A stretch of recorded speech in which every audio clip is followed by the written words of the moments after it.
Hi guys, ito nga pala yung lamesa namin. Samahan nyo akong magpalit ng cover.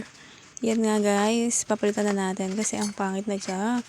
Dugyutin naman na. Ipapalit ko nga pala dyan yung linoleum na galing sa kwarto ni Angel. Malinis pa naman siya. Hindi pa naman siya talagang nagalgal. Pwede pa sa lamesa. Para hindi rin ako mahirapan magpuna sa lamesa kapag tapos kumain. Ayan. Ginamit ko nga pala yan yung takar ni Papa. Hiniram ko kanina. Punasan lang ng mabuti kasi pwede na yan. Maganda na rin yan mamaya. Ayan, malapit na matapos. Iligin na natin yung flowers. Done.